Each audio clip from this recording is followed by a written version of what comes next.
Listen here, this ain't no house party. Shit. Y'all ready to drink?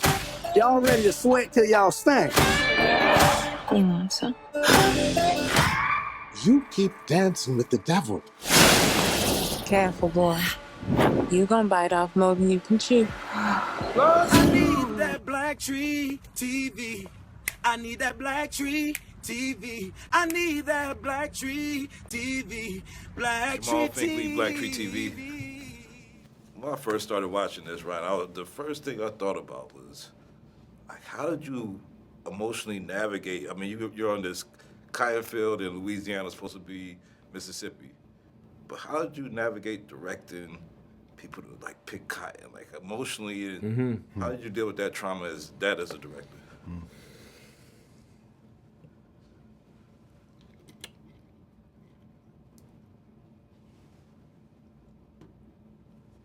Fucking great question, bro. All right, so I'm gonna chime in after you done too. Yeah. So honestly, bro, I'm keep it 100 with you. Where you from, Jamaal? Decatur, New York. Okay, so you from the South? Yeah. And, okay, so I'm from the West Coast, bro. We're on the cotton fields where I'm from. They're California is a big agricultural state, but it's it's pecans and almonds and you know what I'm saying, avocados,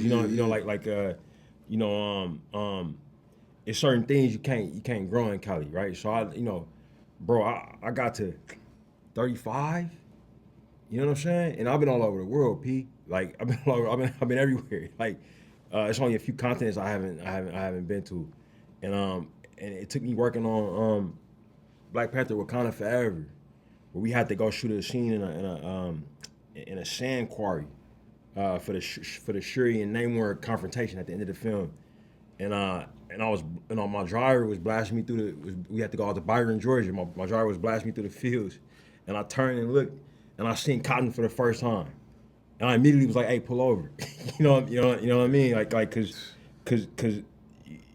I had never seen it.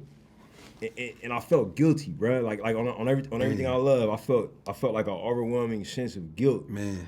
For me having been everywhere I had been, you know what I'm saying, and not been there. Does that make sense? Yeah. So I went. I hopped out the. I don't know who it was. Apologies, whoever. You know what I'm saying. I went out and took something, bro. You know what I'm saying. Took it home with me.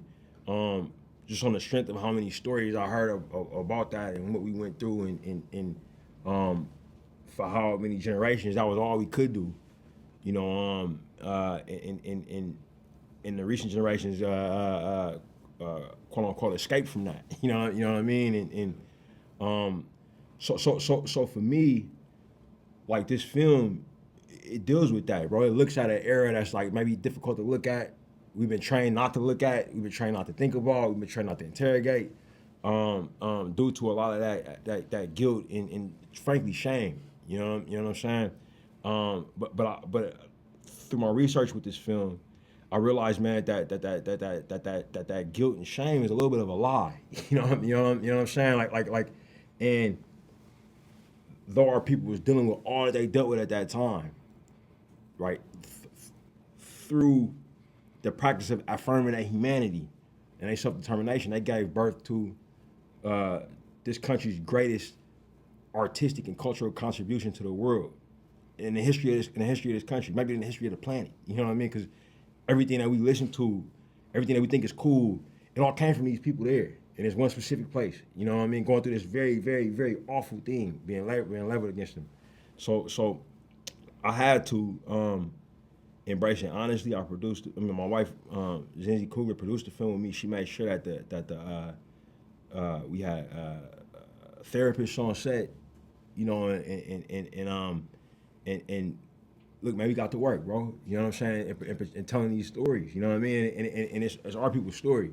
It's what our people were dealing with at the time. No, it's a horror fantasy film. You know what I mean? It has real elements to it. Yeah. And these musicians at these times, man, they were sharecroppers. I mean, that was their world. That was their get down. So we had to, we had to do it for real. I had to get in there with him, to tell the story. Yeah. He said it all. I ain't gonna eat up all your time. You can elaborate. He said it all, man. Yeah. We've been gone a long time. We back now. You twins? Nah, we cousins. Well, I gotta ask you. I mean, you playing Smoking Stack? Like I live in Atlanta now. All I hear is twin. All the time. So I wonder, like, how did you do the nuance between those characters, and how hard was it for you, like, in the middle of set to have to be both of these sets of twins? I think it was more anxiety before I actually did it.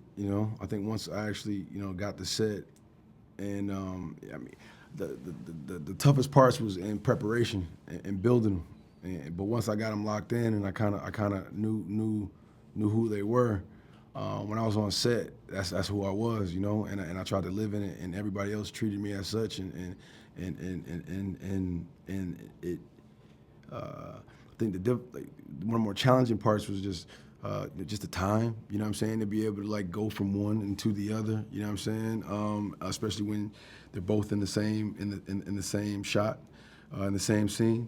But outside of that, man, working with dialect coach, working with twin consultants, getting into the psychology of twins, getting into the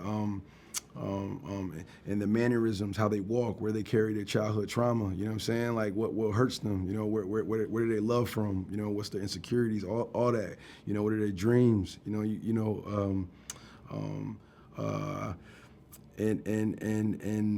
it was great because you had these two other pieces to them. You had the twins, and then you had the significant others. And one was like, if you're looking at Smoke would be the groom, to Annie, but he's also kind of like the best man to Stack and Mary. You know what I'm saying? And he's like, and then like vice versa to Stack. So you had these like this quadrilateral relationship, you know what I'm saying, that was going on in the movie, because they both had feelings about the other's choices and who they loved, and that was a really fun, complex, layered thing to do, because I'm working with really, really great actors, and they question and they challenge everything, and I got a great director that helps us navigate through those things. And man, it was an experience, bro, that I get emotional just talking about it, because it's so much.